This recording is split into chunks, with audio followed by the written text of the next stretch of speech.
ઘણા સમય પહેલાં ગુજરાતના એક સૂકા પણ હરિયાળા વિસ્તારમાં સૂરજપુર નામનું નાનું ગામ હતું. આ ગામની આસપાસ ઘાટા જંગલો, પથરીલા પહાડો અને એક જૂનું તળાવ હતું. લોકો કહેતા કે આ તળાવ પાસે એક રહસ્ય છુપાયેલું છે. આ જ ગામમાં રહેતો હતો એક યુવાન છોકરો, નોરિયા. નોરિયા બહાદુર હતો, પણ અહંકાર વગરનો. તેને પ્રકૃતિ, પ્રાણીઓ અને જંગલ સાથે ખાસ લાગણી હતી. તે હંમેશા કહેતો, પ્રાણી આપણા દુશ્મન નથી, આપણે તેમને સમજીએ તો બધું બદલાઈ જાય. એક દિવસ ગામમાં અફવા ફેલાઈ કે તળાવ પાસે વિશાળ સાપ દેખાયો છે. લોકો ડરી ગયા. કોઈ બોલ્યું, આ સાપ ઝેરીલો છે. બીજું બોલ્યું, એ ગામને નષ્ટ કરી દેશે.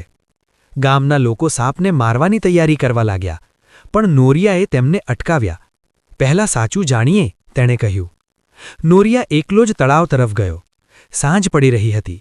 અચાનક ઝાડીઓમાંથી એક મોટો કાળો સાપ બહાર આવ્યો.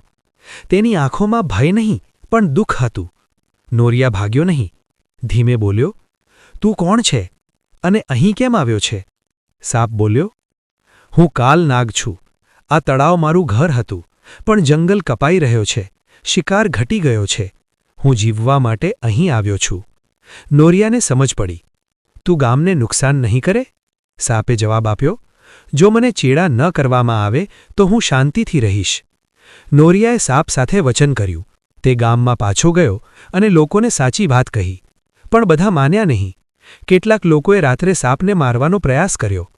ગભરાયેલા સાપે પોતાનો બચાવ કર્યો અને એક માણસને ઈજા થઈ. ગામમાં હંગામો મચી ગયો. નોરિયાની ભૂલ છે, લોકો ચીસ પાડવા લાગ્યા. ત્યારે અચાનક ભયંકર વરસાદ પડ્યો. તળાવ ઓવરફ્લો થવા લાગ્યું. પાણી ગામમાં ઘૂસી રહ્યું હતું. કાલનાગ સાપે પોતાનું શરીર પથ્થરો વચ્ચે વળગી રાખીને પાણીનો માર્ગ રોક્યો. પોતાના જીવની પરવા કર્યા વગર તેણે ગામને બચાવ્યું. સવારે ગામ સુરક્ષિત હતું. લોકો સમજી ગયા કે સાપ દુશ્મન ન હતો. ગામના વડાએ નોરિયાને કહ્યું, તમે આજે અમને સાચી સમજ આપી.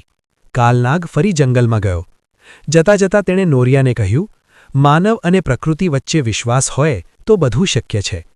આજથી સૂરજપુર ગામમાં કોઈ પ્રાણીને કારણ વગર નુકસાન થતું નથી. અને નોરિયા, તે આજે પણ લોકોને એક જ વાત શીખવે છે, ડર નહીં, સમજ જરૂરી છે.